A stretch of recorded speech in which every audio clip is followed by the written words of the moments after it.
വിദ്യാർത്ഥി പ്രക്ഷോഭകരെ വെടിവെച്ച് കൊല്ലും, ശവം തൂക്കിയെടുത്ത് ആശുപത്രിയിലിടും. വിദ്യാർത്ഥി പ്രക്ഷോഭകരിലെ സ്ത്രീകൾ ബലാത്സംഗം ഇഷ്ടപ്പെടുന്നവരൊക്കെയാണ്. അതുകൊണ്ട് കൂട്ടബലാത്സംഗം ഒന്നും നടന്നാൽ ഇവിടെ പരാതിയൊന്നും ഉണ്ടാവില്ല എന്നൊക്കെ. പച്ചവർഗീയത, സ്ത്രീ വിരുദ്ധത, മനുഷ്യത്വ വിരുദ്ധത, ലൈംഗിക അധിക്ഷേപം ഒക്കെ നടത്തിയ ടി.ജി. മോഹൻദാസ് അറസ്റ്റിലായി.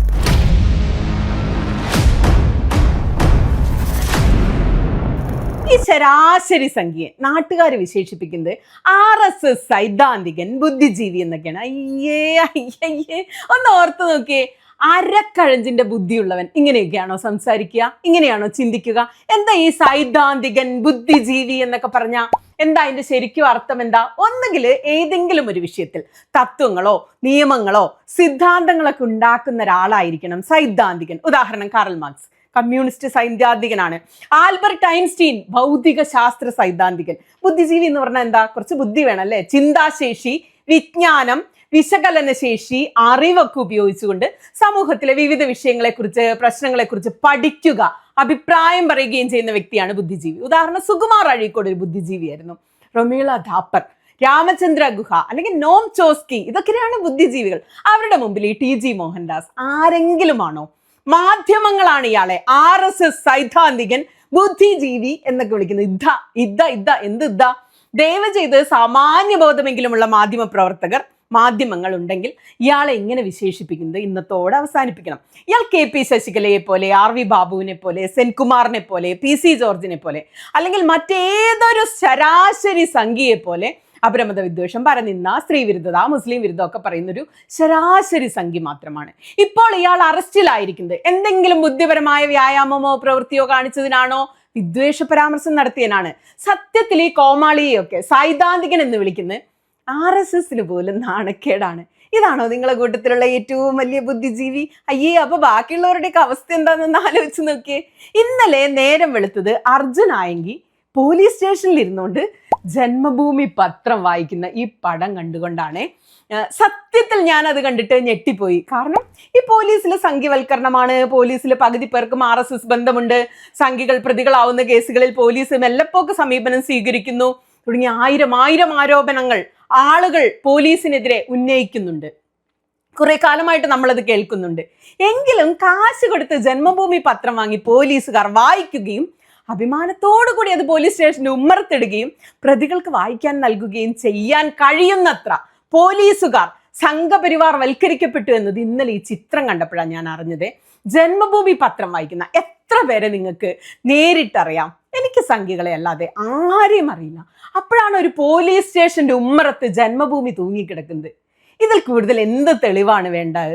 പോലീസിൽ സംഖ്യകൾ പിടിമുറുക്കി എന്നതിന് എന്ത് തെളിവാണ് വേണ്ടത്? എന്തുകൊണ്ടൊരു മാതൃഭൂമി പത്രമോ മനോരമ പത്രമോ ആ പോലീസ് സ്റ്റേഷനിൽ ഉണ്ടായില്ല? എന്തുകൊണ്ടാണ് അത് ജന്മഭൂമി ആയത്? ടി.ജി. മോഹൻദാസിനെ പോലൊരു വിഷജീവിയെ കേരള സമൂഹത്തിൽ ലോഞ്ച് ചെയ്ത ആരാണെന്ന് ഈ സന്ദർഭത്തിൽ ഒന്ന് പറഞ്ഞിട്ട് വേണം എനിക്ക് ബാക്കി പറയാൻ. നിങ്ങൾ ഓർക്കുന്നുണ്ടോ ഈ അവസരത്തിൽ ആരാണത് ചെയ്തതെന്ന്? ഏഷ്യാനെറ്റ്, സാക്ഷാൽ ഏഷ്യാനെറ്റാണ് ഈ വിഷയത്തെ നമ്മുടെ സ്വീകരണ മുറിയിൽ ആദ്യമായി എത്തിച്ചത്. കേരളത്തിലെ ചാനൽ ചർച്ചകൾ, ന്യൂസ് അവർ, ഡിബേറ്റുകളൊക്കെ ആരംഭിച്ച തുടക്കകാലത്ത് സംഘപരിവാർ RSS ആശയങ്ങൾ അവതരിപ്പിക്കാൻ വ്യവസ്ഥാപിതമായ വക്താക്കൾ വളരെ കുറവായിരുന്നു. ആ സമയത്താണ് ടി.ജി. മോഹൻദാസിനെ നമ്മുടെ TN ഗോപകുമാർ സാർ തന്റെ പരിപാടികളിലേക്ക്, ചർച്ചകളിലേക്ക്, ഏഷ്യാനെറ്റിലേക്ക് ക്ഷണിച്ചുകൊണ്ടുവരുന്നത്. അങ്ങനെയാണ് ഏഷ്യാനെറ്റിലൂടെ ടി.ജി. മോഹൻദാസ് പ്രശസ്തനാകുന്നത്. കുപ്രശസ്തൻ. 1990കളുടെ അവസാനം 2000ന്റെ തുടക്കത്തിലാണ്, ഒരു 2000 പകുതിയോടെ ഇയാൾ വലിയ ദൃശ്യമാധ്യമങ്ങളുടെ വരവോടുകൂടി മോഹൻദാസ് കേരളത്തിൽ സജീവമായി വിവാദ പ്രസ്താവനകളിലൂടെ, അപരമത വിദ്വേഷത്തിലൂടെ സമൂഹത്തിൽ നിറഞ്ഞു. ഒന്നോർക്കണം, ഇത്രയും കാലം, അന്നു മുതൽ ഇത്രയും കാലം ഒരു തടസ്സവുമില്ലാതെ ഏഷ്യാനെറ്റ് നമുക്കായി ഇറക്കിവിട്ട ഈ മനുഷ്യൻ അപരമത വിദ്വേഷം വിറ്റിവിടെ ജീവിച്ചു. ഇന്ന് ആദ്യമായിട്ടാണ് ഒരു പോലീസ് അറസ്റ്റ് ഉണ്ടാവുന്നത്. ഇന്നലെ കണ്ടതിൽ ഇഷ്ടപ്പെട്ട ഫേസ്ബുക്ക് പോസ്റ്റ് മാധ്യമപ്രവർത്തക അസിത സഹീറിൻ്റെതാണ്. ഞാൻ ഇവിടെ ഒട്ടിച്ചു വെച്ചിട്ടുള്ളത്. രാഹുൽ മാങ്കൂട്ട് അത്ര വലിയ വിശുദ്ധനൊന്നും അല്ല എന്ന് നമുക്ക് എല്ലാവർക്കും അറിയാം.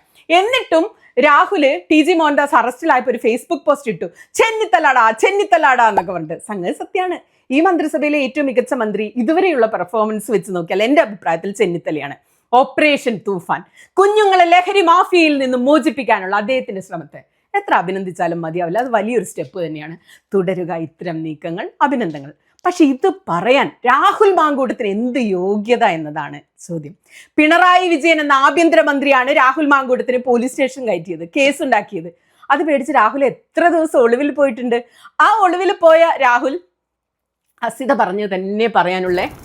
വിജയന്റെ പോലീസിനെ പേടിച്ച് നിലന്തടാതെ ഓടിയ മുൻ MLA മാത്രമാണ് രാഹുൽ പെൺകുട്ടികളെ വേട്ടയാടിയിരുന്നില്ലെങ്കിൽ ഇന്ന് VD സതീശൻ മന്ത്രിസഭയിൽ മന്ത്രി ആയിരിക്കേണ്ട ആളാണ്. സ്വന്തം കുഴപ്പം കൊണ്ടാവാതിരിക്കുന്നത്. രാഹുൽ മാങ്കൂട്ട് ഇപ്പോൾ സോഷ്യൽ മീഡിയയിൽ പെരുമാറുന്ന കഴിയുമ്പോൾ പഴയ VT ബൽറാമിനെയാണ് എനിക്ക് ഓർമ്മ വരുന്നത്. വേണ്ടതിലും വേണ്ടാത്തതിലും അഭിപ്രായം പറഞ്ഞ ആളുകളെ വെറുപ്പിച്ച് ആ ഒരൊറ്റ കാരണം സോഷ്യൽ മീഡിയയിൽ മോശമായി പെരുമാറിയത് കൊണ്ട് മാത്രം ഇലക്ഷനിൽ വരെ തോറ്റ ആളാണ് VT. എന്നാൽ VT അത് തോറ്റതോടെ നയം മാറ്റി സോഷ്യൽ മീഡിയ പിന്നീട് ബുദ്ധിപൂർവ്വം ഉപയോഗിക്കുകയും ചെയ്തപ്പോൾ വീണ്ടും ജയിച്ചു. സോഷ്യൽ മീഡിയ ആരും ചെറുതായി കാണരുത്, അതിന്റെ ശക്തി അപാരമാണ്. ഇപ്പോൾ രാഹുൽ മാങ്കൂട്ടം സോഷ്യൽ മീഡിയയെ ഉപയോഗിക്കുന്നത് സ്വയം എക്സ്പോസ്ഡ് ആവാൻ വേണ്ടി മാത്രമാണ്. നിങ്ങൾക്ക് അങ്ങനെ തോന്നിയോ? പിണറായി വിജയൻ എന്ന ആഭ്യന്തരമന്ത്രിയെയും രമേശ് ചെന്നിത്തല എന്ന ആഭ്യന്തരമന്ത്രിയും വെറും 80 ദിവസമായിട്ടേ ഉള്ളൂ. 80 ദിവസമായ ഒരാളെയും 10 വർഷം ഭരിച്ച ഒരാളെയും തമ്മിൽ താരതമ്യം ചെയ്യുന്നതിലെ അഭിപ്രായം പറയാനും വിലയിരുത്താനും ആയിട്ടില്ല. എങ്കിലും ആ സാഹസത്തിന് ഞാൻ മുതിരുകയാണ്. സോഷ്യൽ മീഡിയയിൽ ഇപ്പോൾ സ്ത്രീകളെ അപമാനിക്കുന്ന ഒരു പുത്തരിയേ അല്ല. ആർക്കും ആരെയും ഏത് സ്ത്രീയെയും എന്തും പറയാം. കഴിഞ്ഞ 10 വർഷം കൊണ്ട് സോഷ്യൽ മീഡിയ അങ്ങനെയായി മാറിക്കഴിഞ്ഞു. ഇടതുപക്ഷത്ത് നിൽക്കുന്ന വീണ വിജയൻ, ചിന്താ ജെറോം, ആര്യ രാജേന്ദ്രൻ തുടങ്ങിയ എത്രയോ സ്ത്രീകൾ ദൈനംദിനം നീചമായി അപമാനിക്കപ്പെട്ടുകൊണ്ടേയിരിക്കുകയാണ് കാലങ്ങളായിട്ട്. കഴിഞ്ഞ ദിവസമാണ് PK ശ്രീമതി ടീച്ചർ വന്ന് നമ്മുടെ മുന്നിൽ കരഞ്ഞത്. 10 കൊല്ലവും പിണറായി വിജയൻ എന്ന ആഭ്യന്തരമന്ത്രി ഇക്കാര്യത്തിൽ കൃത്യമായ ഒരു നടപടിയും എടുത്തിട്ടില്ലെന്ന് വിശ്വസിക്കുന്ന ആളാണ് ഞാൻ. സ്വന്തം മകൾ അപമാനിക്കപ്പെട്ടപ്പോൾ പോലും ഇയാൾ കണ്ടു നിൽക്കുകയാണ് ചെയ്തത്. പിന്നെ നമ്മളെ പോലുള്ള സ്ത്രീകളുടെ കാര്യം പറയാനുള്ളല്ലോ. ഇവിടെ സ്ത്രീകൾക്ക് സോഷ്യൽ മീഡിയയിൽ അപമാനിക്കപ്പെട്ടപ്പോൾ നീതിയൊന്നും കിട്ടിയിട്ടില്ല. എന്നാൽ കഴിഞ്ഞ 80 ദിവസം ഞാൻ കണ്ട ചില പോലീസ് നടപടികൾ ആശ്വാസകരമാണെന്നാണ് എൻ്റെ തോന്നല്. ശ്രീനാദേവി കുഞ്ഞമ്മയുടെ പരാതിയിലെ അറസ്റ്റ്, അതിന്റെ മെറിറ്റ് ഒക്കെ പിന്നീട് പരിശോധിക്കാം, പക്ഷെ ഒരു അറസ്റ്റ് ഉണ്ടായി. അതുപോലെ തന്നെയാണ് ADGP MR അജിത് കുമാറിനെതിരെ നടപടി ഉണ്ടായത്. TG മോഹൻദാസിന്റെ അറസ്റ്റ്, ഓപ്പറേഷൻ തൂഫാൻ. എനിക്ക് ഭേദപ്പെട്ട ആഭ്യന്തരമന്ത്രിയായി ചെന്നിത്തലയെ ശരിക്കും തോന്നുന്നുണ്ട്. എന്നാൽ Pinarayi Vijayan, Senkumar, KP Sasikala, Shajan Skaria, B Gopalakrishnan, K Surendran, PC George തുടങ്ങിയവരെയൊക്കെ പോലീസ് സ്റ്റേഷനിൽ കയറ്റിയിട്ടൊന്നുണ്ട്. ആ കാര്യത്തിൽ ആർക്കും സംശയമൊന്നുമില്ല. ഇതിൽ K സുരേന്ദ്രൻ മാത്രമാണ് മര്യാദയ്ക്ക് 3 മാസം ജയിലിൽ കിടന്നത്. ബാക്കി കേസുകൾക്കൊക്കെ ഫ്രെയിം ചെയ്താൽ എന്തോ പ്രശ്നം ഉണ്ടായിരുന്നു. ഇവരൊക്കെ പുല്ല് പോലെ ഇറങ്ങിപ്പോവുകയാണ് ചെയ്തത്. രാഹുൽ മാങ്കൂട്ടം പോലും. ഷാജൻ സ്കറിയെ അറസ്റ്റ് ചെയ്യാൻ നാട് മുഴുവൻ നടത്തിയ നെട്ടോട്ടം, PC ജോർജിനെ ആഘോഷമായി അറസ്റ്റ് ചെയ്തുപോയതൊക്കെ വിപരീത ഫലമാണ് പിന്നീട് ഉണ്ടാക്കിയത്. കൃത്യമായൊരു പ്രിപ്പറേഷൻ ഇല്ലാതെ ഇവരെയൊക്കെ അകത്ത് കിടത്താൻ പറ്റുന്ന പഴുതടച്ച ഒരു കുറ്റപത്രമില്ലാതെ ചുമ്മാ കാടിളക്കി ഇത്തരം നാടകം കളിച്ചിട്ടൊന്നും ഒരു കാര്യമില്ല. ഒരു വാർത്ത, ഒരു ദിവസത്തെ വാർത്ത മാത്രമായി മാറുക. ഇവരാരും ജയിലിൽ കിടക്കുന്നില്ല, സ്റ്റേഷനിൽ കിടക്കുന്നില്ല, കുറ്റപത്രം കൃത്യമായി കിട്ടുന്നില്ല. ഇവരൊക്കെ ഇപ്പോഴും പുറത്തിറങ്ങി നടക്കുകയാണ് കൂടുതൽ ശക്തരുമായി. രാഹുൽ മാങ്കൂട്ടത്തിന്റെ അറസ്റ്റും അതുപോലെയായി. പഴുതടച്ചൊരു കുറ്റപത്രം നൽകാൻ ഇതുവരെ കഴിഞ്ഞിട്ടില്ല. ഒരു കുറ്റപത്രമില്ലാതെ ആഭ്യന്തരമന്ത്രി ഇവരെയൊക്കെ അറസ്റ്റ് ചെയ്യാൻ നന്നായി ഉത്സാഹിച്ചിട്ടുണ്ട്. പക്ഷെ ഇവരെയൊക്കെ എളുപ്പത്തിൽ പുറത്തിറക്കി വിടാനാണ് അന്വേഷണ ഉദ്യോഗസ്ഥരായ പോലീസുകാർ ഉത്സാഹിച്ചത്. ആഭ്യന്തരമന്ത്രിയും പോലീസും തമ്മിൽ കോർഡിനേഷൻ ഉണ്ടായിരുന്നില്ല എന്നാണ് എൻ്റെ വിലയിരുത്തൽ. ഇത് നോക്കുമ്പോൾ ADGP MR അജിത് കുമാറിനെയൊക്കെ സംരക്ഷിച്ചത് ഒരു തരത്തിലും ന്യായീകരിക്കാൻ കഴിയുന്ന ഒരു വിഷയമേ അല്ല. അയാൾക്കെതിരെ എന്നോ നടപടി എടുക്കേണ്ടതായിരുന്നു. അപ്പൊ പറഞ്ഞു വന്നത്, അതുപോലെ പോലീസുകാർ, അന്വേഷണ ഉദ്യോഗസ്ഥർ ചെന്നിത്തലയെ കാല് വാരാതിരിക്കട്ടെ, മര്യാദയുള്ള കുറ്റപത്രമൊക്കെ ഉണ്ടാവട്ടെ. TG മോഹൻദാസ് എത്രയോ കാലമായിട്ട് ഇവിടെ വിഷം തുപ്പി സമൂഹത്തിൽ സ്പർദ്ധ ഉണ്ടാക്കിക്കൊണ്ടിരിക്കുന്ന ആളാണ്. ഇയാൾ ഒരു സൈദ്ധാന്തികനുമല്ല, ഒരു ബുദ്ധിജീവിയല്ല, അപരമത വിദ്വേഷിയായ വെറും ഒരു യൂട്യൂബർ മാത്രമാണ്.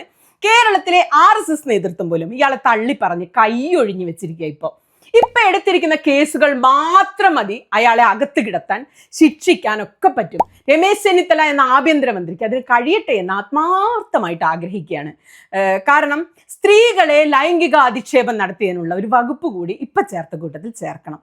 ആളുകൾ ഇങ്ങനെ വായ തോന്നിയാസം മുഴുവൻ പറയാ, അതിലൊരു നടപടി ഇല്ലാതിരിക്കുക. അപ്പൊ ഇവിടെ സമൂഹത്തിന് കിട്ടുന്ന ഒരു മെസ്സേജ് വളരെ മോശമാണ്. ആർക്കും ആരെയും എന്തും പറയാം എന്ന നിലയാണ് ഇപ്പൊ വന്നിരിക്കുന്നത്. പിന്നെ എങ്ങനെയാണ് മനുഷ്യർക്ക് ഇവിടെ അന്തസ്സായി ജീവിക്കാൻ പറ്റുക? അതിനുള്ള ഒരു ചെറിയ സ്റ്റെപ്പാണ് ഇപ്പൊ ഈ അറസ്റ്റ്. മോഹൻദാസിന്റെ എല്ലാ ചർച്ചകളും, നിലപാടുകളും, സംസാരങ്ങളും സംഘപരിവാറിന്റെ അന്നത്തെ രാഷ്ട്രീയ അജണ്ടകളെയും തന്ത്രങ്ങളെയും ന്യായീകരിക്കാനും പ്രചരിപ്പിക്കാനുമുള്ള തറവേലകൾ മാത്രമാണ് എല്ലാ കാലത്തും. യുക്തിസഹമായ സംവാദങ്ങൾക്ക് പകരം അപരമത നിന്ന, പരിഹാസം, വ്യക്തിപരമായ അധിക്ഷേപങ്ങൾ തുടങ്ങിയാണ് ഇദ്ദേഹത്തിന്റെ ആയുധം, ശൈലി. വർഗീയ ധ്രുവീകരണ സ്വഭാവമുള്ള പ്രസ്താവനകൾ നിരന്തരം നടത്തുന്ന ആളാണ് മോഹൻദാസ്. ശബരിമല യുവതീ പ്രവേശന വിധി 2018 പ്രക്ഷോഭകാലത്തൊക്കെ TG മോഹൻദാസിന്റെ നിലപാടുകൾ, പ്രസ്താവനകൾ എത്രമാത്രം പ്രശ്നമുള്ളതാണെന്ന് പൊതുജനത്തിന് മനസ്സിലായി. സമുദായങ്ങൾക്കിടയിൽ ധ്രുവീകരണം ഉണ്ടാക്കുക, പ്രകോപനപരമായ നിലപാടുകൾ അദ്ദേഹം സ്വീകരിച്ചു. മാധ്യമപ്രവർത്തകർക്കും സ്ത്രീകൾക്കുമെതിരെ പരസ്യമായ പ്രകോപന പ്രസ്താവന നടത്തി. സുപ്രീം കോടതി വിധിയുടെ അടിസ്ഥാനത്തിൽ പമ്പയിലെത്തിയ മാധ്യമപ്രവർത്തകരായ സ്ത്രീകളെയും ഭക്തരല്ലാത്ത സ്ത്രീകളെയും ആക്രമിക്കുന്നതിനെയും തടയുന്നതിനെയും ഒക്കെ അദ്ദേഹം ന്യായീകരിക്കുക ചെയ്തത്. റിപ്പോർട്ടിങ്ങിനായി എത്തിയ വനിതാ മാധ്യമ പ്രവർത്തകരെ ആക്ടിവിസ്റ്റുകൾ എന്നാണ് അദ്ദേഹം പറഞ്ഞത്. അവർക്ക് സംരക്ഷണം നൽകിയ മാധ്യമ സ്ഥാപനങ്ങളെയും ലേഖകരെയും മോശമായി ചിത്രീകരിക്കുന്ന എത്ര പ്രസ്താവനകൾ അദ്ദേഹത്തിന്റെ ഭാഗത്തു നിന്നുണ്ടായി. ശബരിമലയിൽ ഡ്യൂട്ടിയിലുണ്ടായിരുന്ന പോലീസ് ഉദ്യോഗസ്ഥന്മാരുടെ ജാതിയും മതവും തിരഞ്ഞു പോയവനാണ് ഈ മോഹൻദാസ്. പോലീസ് ഉദ്യോഗസ്ഥരിൽ അന്യമതസ്ഥരുണ്ട്, അവർ ആചാര ലംഘനം നടത്താൻ മനഃപൂർവ്വം എത്തിയ തരത്തിലുള്ള വർഗീയ വിഷം കലർന്ന പ്രചാരണങ്ങൾക്ക് നേതൃത്വം നൽകിയ ആളാണ് ഈ മനുഷ്യൻ. പോലീസുകാരുടെ മതം ജാതി തിരഞ്ഞുള്ള പ്രചാരണത്തിന് നേതൃത്വം നൽകിയ ആളാണ് ഈ മനുഷ്യൻ. ശബരിമലയിൽ ഡ്യൂട്ടിക്ക് എത്തിയ പോലീസ് ഉദ്യോഗസ്ഥരെ ലക്ഷ്യമിട്ട് അദ്ദേഹം നടത്തിയ എത്ര ട്വീറ്റുകൾ, പോസ്റ്റുകൾ വിവാദമായിരുന്നത്. ഡ്യൂട്ടിയിലുണ്ടായിരുന്ന ചില മുതിർന്ന പോലീസ് ഉദ്യോഗസ്ഥരുടെ പേരെടുത്ത് പറഞ്ഞ്, മതം എടുത്തു പറഞ്ഞ്, അന്യമതസ്ഥരാണെന്ന് പറഞ്ഞ്, ക്ഷേത്രാചാരങ്ങൾ തകർക്കുമെന്ന് പറഞ്ഞ് എന്തെല്ലാം ആരോപണങ്ങൾ ഉണ്ടാക്കി. ഇത് പോലീസിനുള്ളിലെ ക്രമസമാധാന ചുമതലകളെയും സേനയുടെ മതേതര സ്വഭാവത്തെയും ചോദ്യം ചെയ്തു. ഭക്തർക്കിടയിൽ പോലീസിനോട് തീവ്രമായ വിദ്വേഷം വളർത്താൻ ഉദ്ദേശിച്ചുള്ള എത്രയോ പ്രസ്താവനകൾ ഇദ്ദേഹം നടത്തി. വനിതാ ആക്ടിവിസ്റ്റുകളുമായി നടപ്പന്തലിലേക്ക് പോയ IG ശ്രീജിത്തിനെ ഭക്തരോട് സംസാരിക്കവേ വികാരാധീനനായി സംസാരിച്ചൊരു സംഭവം ഉണ്ടായിരുന്നു. വലിയ ചർച്ചയായിരുന്നു അത്. അതിനെക്കുറിച്ചൊക്കെ മോഹൻദാസ് നടത്തിയ പ്രസ്താവനകൾ കേസെടുക്കാൻ വകുപ്പുള്ളതായിരുന്നു. പലപ്പോഴും പോലീസിനെ തെറ്റുകാരായി ചിത്രീകരിച്ച് ഭക്തരെ പ്രകോപിപ്പിച്ച് സന്ദർഭത്തിൽ നിന്ന് മാറ്റിയെടുത്ത ദൃശ്യങ്ങൾ, വ്യാജ ആഖ്യാനങ്ങൾ എന്തൊക്കെയായിരുന്നു അദ്ദേഹത്തിന്റെ ട്വീറ്റിൽ അദ്ദേഹം ട്വീറ്റ് ചെയ്തിരുന്നത്. പോലീസുകാർ അയ്യപ്പ ഭക്തരെ ഉപദ്രവിക്കുന്ന തരത്തിൽ എഡിറ്റ് ചെയ്ത ചിത്രങ്ങൾ, വീഡിയോകളൊക്കെ പ്രചരിപ്പിച്ചതിൽ അദ്ദേഹത്തിന് സോഷ്യൽ മീഡിയ ഹാൻഡിലുകളായിരുന്നു മുൻപന്തിയിൽ നിന്നത്. അക്കാലത്ത് ദേവസ്വം ബോർഡും സർക്കാരും ചേർന്ന് ശബരിമലയിലെ തിരുവാഭരണവും ക്ഷേത്ര സ്വത്തുക്കളും ഒക്കെ പിടിച്ചെടുക്കാൻ പോകുന്നു എന്ന തരത്തിലുള്ള അടിസ്ഥാനരഹിതമായ എത്രയോ പ്രചാരണങ്ങൾക്ക് അദ്ദേഹം നേതൃത്വം നൽകി, പ്രചാരണം നൽകി. പോലീസും ദേവസ്വം ബോർഡും ഇറക്കിയതെന്ന പേരിൽ പ്രചരിച്ച ചില വ്യാജ സർക്കുലറുകൾ വസ്തുതാ പരിശോധനയില്ലാതെ, ഫാക്ട് ചെക്ക് നടത്താതെ അദ്ദേഹം ട്വീറ്റ് ചെയ്തിട്ടുണ്ട്. പിന്നീട് വസ്തുതകൾ പുറത്തു വന്നു. അദ്ദേഹം പലതുമൊക്കെ ഡിലീറ്റ് ചെയ്തു, നീക്കം ചെയ്തു. എന്തെങ്കിലും സീരിയസ് ആയിരുന്ന നടപടി ഈ വിഷയത്തിലൊക്കെ ഉണ്ടായോ? ഇത്രയും വർഷം കഴിഞ്ഞിട്ടും ഇത്തരം പ്രകോപനപരമായ സോഷ്യൽ മീഡിയ പോസ്റ്റുകൾ വഴി സമൂഹത്തിൽ സ്പർദ്ധ വളർത്താൻ ശ്രമിച്ചു. പ്രൊമോട്ടിംഗ് എനിമിറ്റി ബിറ്റ്വീൻ ഗ്രൂപ്പ്സ് എന്നാലോപിച്ച് അന്ന് കേരള പോലീസ് സൈബർ സെല്ലിൽ ഒരു കേസൊക്കെ രജിസ്റ്റർ ചെയ്തിട്ടുണ്ടായിരുന്നു. പക്ഷെ പോലീസ് സ്റ്റേഷൻ കയറിയതായിട്ടോ നടപടി ഉണ്ടായതായിട്ടോ ശിക്ഷിച്ചതായിട്ടോ എനിക്കറിയില്ല. ഏറ്റവും ഒടുവിലാണ് ഇദ്ദേഹം ഡൽഹിയിലെ പിള്ളേര് നടത്തിയ, കുട്ടികൾ നടത്തിയ, ജന്തർ മന്ദറിലെ വിദ്യാർത്ഥികൾ നടത്തിയ, യുവാക്കൾ നടത്തിയ പ്രതിഷേധത്തിനെതിരെ സമരത്തിൽ പങ്കെടുത്ത സ്ത്രീകളെ കുറിച്ച് അതിരുകടന്ന പരാമർശങ്ങൾ നടത്തി. ഇത്രയും കാലം ഇത് തുടരാണ്ട് ഇതും പ്രശ്നമല്ല എന്ന് കരുതിയായിരിക്കും ചെയ്തത്. സമരസ്ഥലത്ത് കർഫ്യൂ പ്രഖ്യാപിച്ച് വെടിവെപ്പ് നടത്തണം. സമരത്തിൽ പങ്കെടുക്കുന്ന മതേതര ഇടതുപക്ഷ സ്ത്രീകൾ കൂട്ടബലാത്സംഗം ആസ്വദിക്കുന്നവരാണ്. എന്തൊരു സ്ത്രീ വിരുദ്ധത!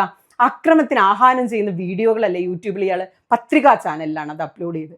ആരും ഒന്നും ചെയ്യില്ല, ഒരു നടപടി ഉണ്ടാവില്ല, ഞാൻ ഇത്ര കാലം ഇവിടെ ജീവിക്കുകയാണ് എന്നുള്ള ധൈര്യമായിരിക്കാം അതിന് അദ്ദേഹത്തെ പ്രേരിപ്പിച്ചതല്ലേ. അവസാനം അയാൾ അറസ്റ്റിലായിരിക്കുന്നു.